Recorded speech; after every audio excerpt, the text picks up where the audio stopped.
We are back in Rome, uncovering all you need to know. We've got 3 coins in the fountain, 2 amazing restaurants, and many tips on how to get around the Eternal City. Then we bring in one of our top bartenders, Frankie, who has a Hoodoo Tea recipe that is delicious. Then we take you to a Mexican restaurant in eastern North Carolina that is as friendly as it is authentic. And as Mexican as that is, we take you to a nearby golf course that serves up some southern down-home challenges and serpent fun. We are taking you all over. Get ready to enjoy.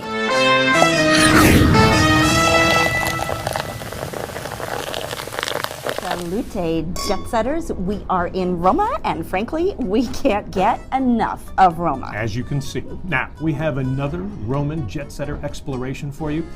Now, this time, we are going to a famous piazza that has great restaurants and people watching. That is right. Plus, the famous fountain immortalized in many films and 2 Ristorantes that we consider off the chain, and you will too. Plus, a converted pagan temple. So, let's go indulge in the Eternal City. We begin at the iconic Pantheon in the Piazza della Rotonda.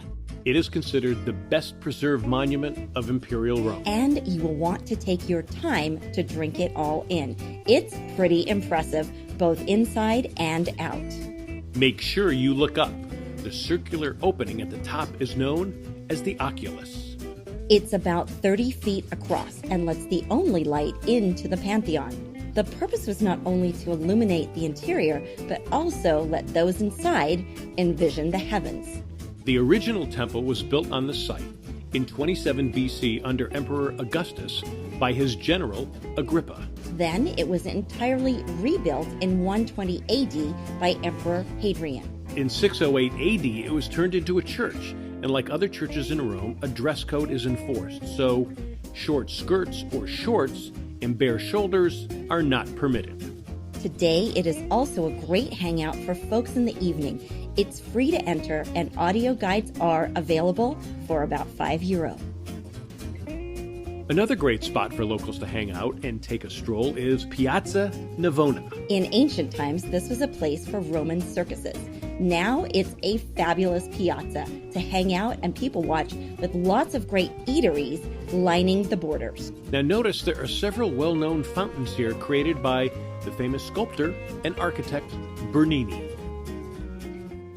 Getting around Rome is fairly easy, and there are several modes of transportation available. We suggest walking. It is a fun way to see the local facets of the city, and you will want to walk off all that yummy food that you're eating too. Now, taxis are plentiful. Hail one from the street or use this app, My Free Taxi. Find it in the App Store under Free Now My Taxi. You can hook up your credit card, and it works just like Uber. If you are grabbing a cab on the street, keep in mind that most only take cash, so have it on hand. If taxis aren't in your budget, you can also use the bus or the metro. The bus will get you closer to your destination. The metro in Rome has only 2 lines, so you may end up walking a bit more if you decide to take that. Keep in mind to have comfy walking shoes, as many streets are cobblestones and uneven. Now, if you feel like biking it, Uber offers Jump, electric bikes that you can pick up and drop off around the city. Just download the Jump by Uber app from the App Store to access. And those are your Jetsetter tips for getting around Rome. Prego. Next, we head to Trevi Piazza for a glimpse of the iconic and well-known Fontana di Trevi, or Trevi Fountain. Now, this is free to visit, and it's the work of Nicola Salvi's waterworks from the Baroque era, influenced by Bernini. Made famous in the 1954 American film 3 Coins in the Fountain, is the tradition of throwing coins to guarantee your return to the Eternal City. And as you can see, many may not return because of, well, bad throwing arms. And it's estimated that about 3,000 euros are thrown into the fountain each day. Don't worry, the money is collected and donated to support Rome's needy. Now, what you see today dates back to the 18th century. And the fountains go back to the year 19 BC when the Roman aqueduct was constructed, an important building block that made ancient Rome what it was. The aqueduct brought water to the Roman baths and the fountains of central Rome. The fountain was built at the end of the aqueduct at the junction of 3 roads. Thus, the 3 streets, or literally 3 ways, Trevi, gives us the name Trevi Fountain. Near these sites are 2 restaurant jewels given to us by 2 of our jet setters. The first is La Pache Del Palato near Piazza Navona. It's an enjoyable walk with lots of fun along the way, including music and bustling activity. La Pache is a great family-run restaurant that will leave you wanting to return again and again. The vibe is homey and warm. First, we were presented with an amuse-bouche of sorts, an on-the-house type of antipasti with aubergines, and it was delightful. Especially with the warm bread. This is eggplant and sun-dried tomatoes that are slowly roasted. It was slightly sweet with a nice touch of bitterness to balance it out. Next, we took a deep dive into the carbonara with truffles. This might be the best we have ever had. Truffles are a tradition to add to carbonara in the fall and winter. As is usual in Italy, the pasta was perfectly al dente, and the carbonara was classic with eggs and cheese. It is light and velvety. There's no oil or cream here, the way it is meant to be. The pork cheek, which looks like bacon, gave the carbonara a nice salty bite. Then we had this deliciousness. It is stracchetti di filetto con ricotta, pacchino e scaglie di parmigiano. Say that 3 times fast. And so what is it? Well, it's sliced beef with arugula salad, pacchino tomato, which are mini cherry tomatoes, and Parmigiano cheese. The tender beef is sautéed brilliantly and complemented by the baby tomatoes, peppery arugula, tangy vinaigrette, and a sprinkling of freshly grated Parmesan cheese. Romans love salad at the end of the meal as a digestive. We would have done that except for the tiramisu. This was a bright and creamy concoction, very frothy and airy light with a buzz of espresso and smooth chocolate. Then time for another perfect digestive, limoncello. It's given complimentary here, which is another tradition in many Italian restaurants. And we stayed for yet one more after-dinner tradition, grappa.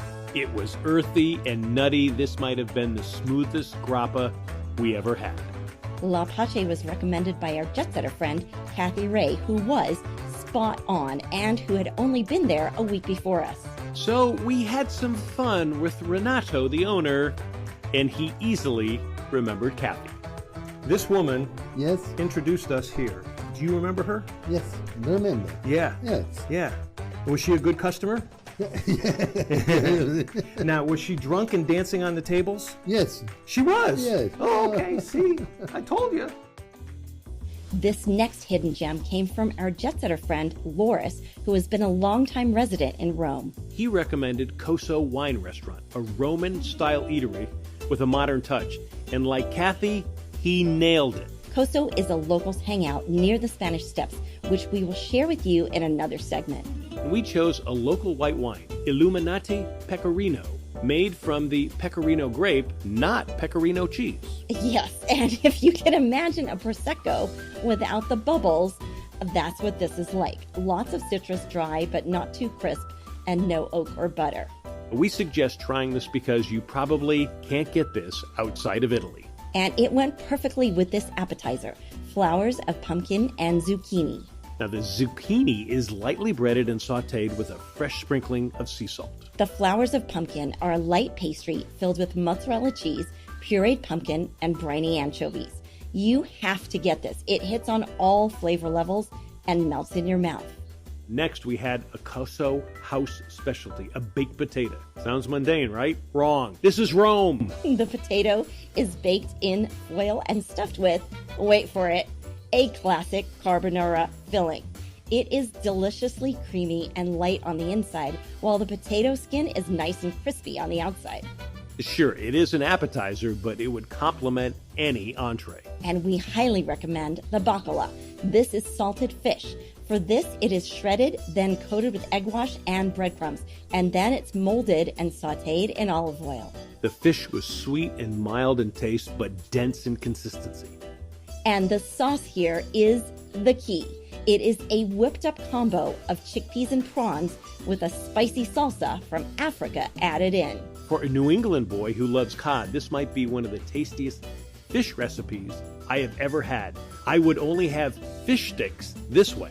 And the bacala comes with chicory, which looks like spinach, but is less bitter and more of a cross between romaine and arugula, with a spinach consistency. After the meal, we had a Montenegro, lots of herbs, aromatic, with bitters, in a perfect after-dinner drink to settle your stomach.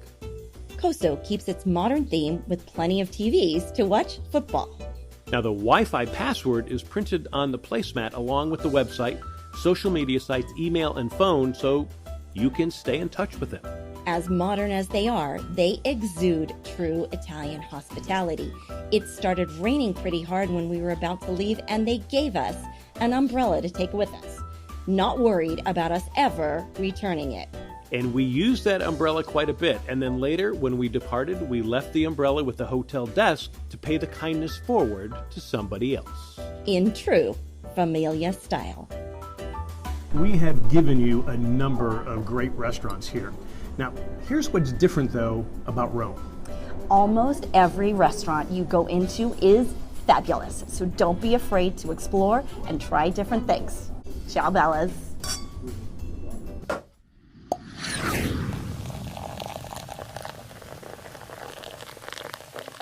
Next, we fly you to Canton, Ohio to enjoy a unique drink whipped up by one of our jet-setter bartenders. Frankie dazzles us with his Hoodoo Tea and shows you how to make it.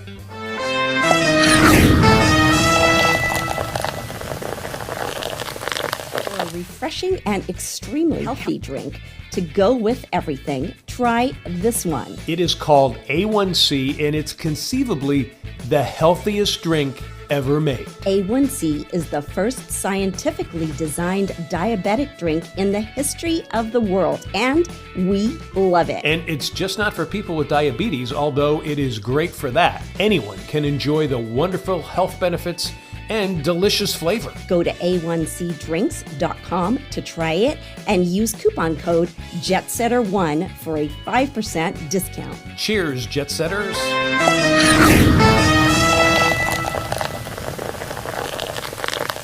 So our friend Frankie at the Hyatt whipped up a spring summer cocktail for us. You've got to try this. It's amazing. And we are in Canton, Ohio, and the drink is called Hoodoo Tea. All right, so you do 3 halves of muddled strawberry and 2 leaves of basil, fresh basil. You gotta muddle that up really good. Use a flat muddler to really smash it. Add ice to your shaker. You do 2 shots of either bourbon or whiskey.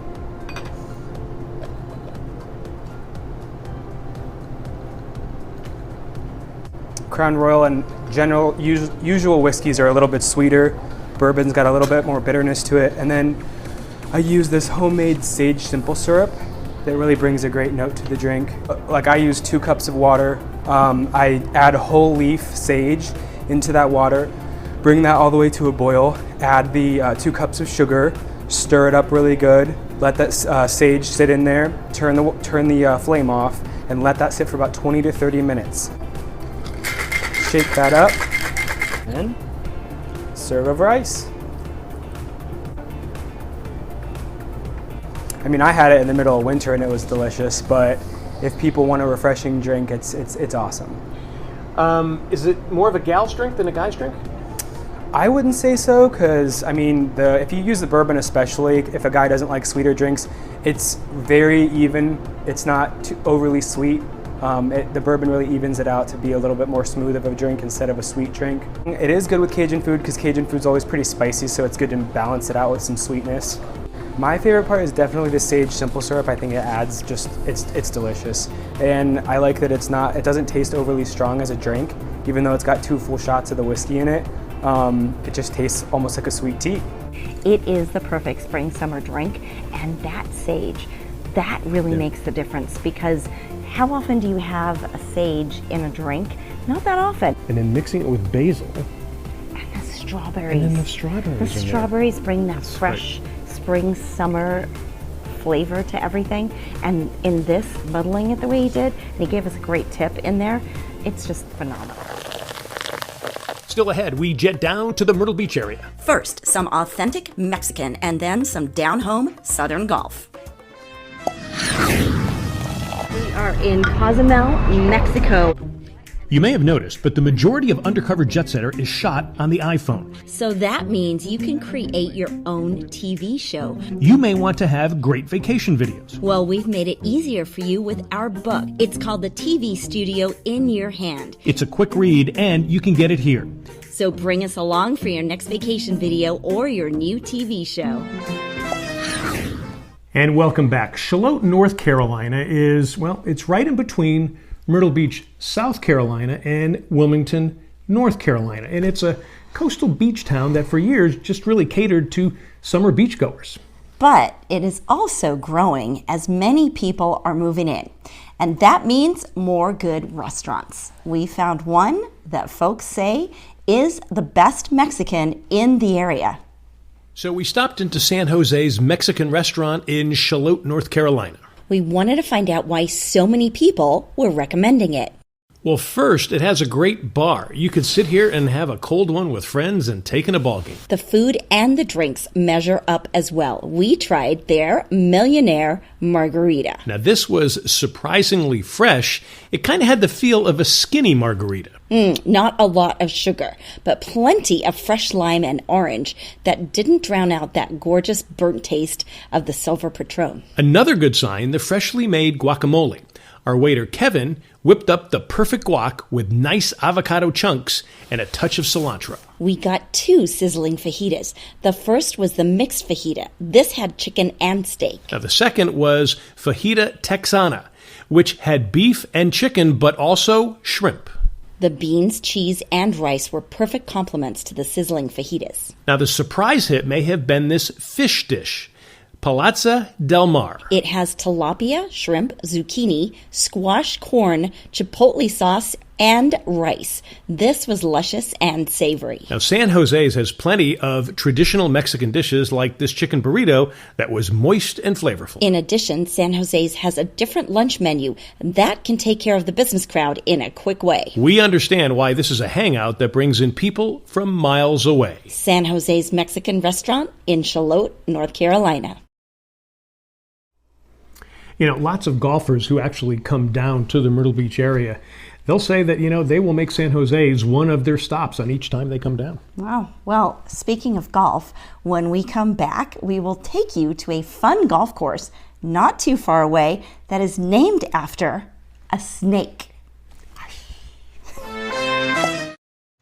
Undercover Jetsetter is booming. We are looking for partners to attract consumers interested in travel, food, mixology, wine, restaurants, and golf. Your business and expertise will be profiled on our shows and online segments that will provide you with valuable marketing tools which you can use on your sites. And your business will also gain exposure to our Undercover Jetsetter global reach of over 120 million across all of our platforms. Drop us a line here and let's partner up together. For a refreshing and extremely healthy drink to go with everything, try this one. It is called A1C, and it's conceivably the healthiest drink ever made. A1C is the first scientifically designed diabetic drink in the history of the world, and we love it. And it's just not for people with diabetes, although it is great for that. Anyone can enjoy the wonderful health benefits and delicious flavor. Go to A1CDrinks.com to try it and use coupon code JETSETTER1 for a 5% discount. Cheers, Jetsetters. You can find Undercover Jetsetter on Wingding TV, a streaming channel, and so much more. Like us, you can have your own show or channel to promote your business and reach more customers. Because Wingding Media is also a social media and digital marketing giant. Look what they've done for the Ultimate Long Drive Championships. More than 1 million viewers with 30 licensed partnerships sold around the world. So, check out wingding.tv to watch Undercover Jetsetter or to create something for your own business. Now, snakes can be found near golf courses, but usually you don't want to bring that up. And one Myrtle Beach golf course, with its down-home southern humor, they actually have fun with the snakes. We take you to Diamondback. Diamondback Golf Course, about 20 miles outside of Myrtle Beach, is an old country course with new renovations. We brought one of our favorites down the middle, Dougie, to give us his assessment. Oh, right away up there, it's an upper tier course. As far as I'm concerned, it's a real challenge to play the Diamondback. So, how do you navigate Diamondback? Well, the first thing is to get over the name. Rattlesnakes, that's one of those things, our name's Diamondback. We have all our teas coated as snakes, whether it's a diamondback, rattlesnake, coral snake, garter snake. So we sort of live off the snake name, but we don't really have as many snakes as what people would think. We're just like any other golf course down here in the Myrtle Beach area. We have our own snakes. Everybody else has water snakes, garden snakes. Now, being in the woods like we do, yeah, there are a few rattlesnakes, but you can find rattlesnakes at other golf courses too. The second thing is to get around that old country sense of humor when it comes to rattlers. Yeah, but you got a pretty scary one sitting in there in the clubhouse. We do. We have our mascot. That was some Western Arizona Diamondback, but we have fun with everybody, telling them that, oh yeah, we killed it out on the first hole when they were building the golf course, to give everybody like, oh, so we have snakes laying around. We have a snake that's sort of wrapped up in our logo jar ball there, that is there, so people reach in and see a snake, they come jumping back, and it's kind of fun. I just wish I could get a remote control one where I could have it actually move in front of somebody, but I'm afraid somebody would have a heart attack then. Just think of it as an extra incentive to stay on the new fairways and the greens. At Diamondback, we have 419 Bermuda fairways, and last year we actually planted Sunday Bermuda on our greens. So they're a year old and they're in fantastic shape. That's probably the best grass that I've ever been around with. And you better be accurate hitting those fairways and greens. It's not a real open course. It's you have to hit long, straight drives and some very accurate approach shots. This is a very tight course, and one of the courses I tell all my students, and I coach a high school golf team here, that if you can play and keep the ball in the fairway at Diamondback, you can play anywhere along the Grand Strand. The signature hole is the par 4 17th. The key to playing that hole is don't worry about the water. You see the water out there. We know we have water to the right, and there's a creek that runs across the fairway. But if you can keep it down the left side of the fairway, that opens up the green to a relatively easy, well, hopefully easy second shot in. You don't want to pull the ball to the left. You got bunkers and water to the left and long. So you just try to keep it in that area, but you want to bring it down that left side and then come into the green from that angle. Now, I played it exactly the way Patrick said. I kept it left, but had a long putt after my second shot, only to 3-putt for a bogey. While Dougie was in the right fairway, partially blocked by trees. You were a little bit further back and to the right, so that was a tough second shot to get on the green. It was. I hit a good shot in there. That's one of my few today, but I hit a good shot in there. He barely missed his birdie putt for a ho-hum par. Lots of golfers in the region don't think Diamondback is ho-hum. A lot of people are talking about it. Some of the guys I played golf with that live down in Myrtle Beach near Market Commons, they're even talking about it. And now they've actually been here to play and enjoyed it, so they're coming back. What's the best way to get a tee time here? The best way to get a tee time is call us directly. You can call 843-756-3264, or you can go online at playdiamondbackgolf.com. We're there. Make your tee time. We would love to have you out here. Now, did you see any snakes out there? Not on that trip. Now, the only one that I really saw was that scary one that was trapped inside the glass box. Most of the snakes, they actually stay away from you on the golf course. The only time to worry about them is when you go into the woods, so don't go into the woods. Good advice. And we will have plenty more golf, travel, food, and wine. Just keep it on this channel. Cheers.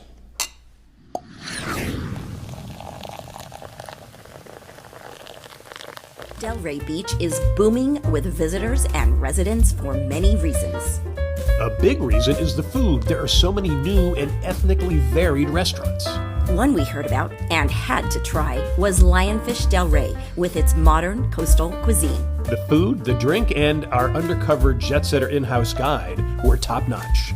She works as a bartender, but she is also the perfect spokesperson. We are talking about Katie Malarkey. I am Malarkey, but there's no nonsense here. Do you have to put up with that a lot with somebody calling you Malarkey? Here and there, yeah. Okay. Well, we wanted a lot of this kind of malarkey, as we took all of Katie's recommendations. First, she recommended an opening cocktail with a mix of nationalities called the Atlantic Buzz. It's a nice tequila-based cocktail with a house-made raspberry basil syrup. We also do ancho verde to add a little kick to it, and it's going to be made with Cazadores Reposado. Yeah, you get a little smokiness from the ancho verde. It's made from the poblano pepper. And then we have a little sweet but spicy going on, a little balance there. The raspberry basil makes it a little sweeter, and then the ancho gives you that kick. Comes together beautifully. For an appetizer, Katie guided us to the hiramasa hand roll that wrapped Mexican around Japanese. It's going to be almost like a mini sushi burrito, stuffed inside, wrapped with soy paper on the outside. Comes with a little jalapeno. The hiramasa is a nice white fish, rich and savory in flavor, in the amberjack family. And what was so great about it was that it was, even though it was wrapped, it was kind of light. Yeah, they're nice and light.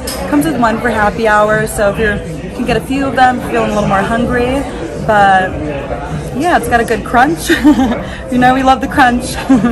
For an entree, we were expecting the namesake, lionfish dish. Instead, Katie went down under with 4 Australian char-grilled lollipop lamb chops that were rich and succulent.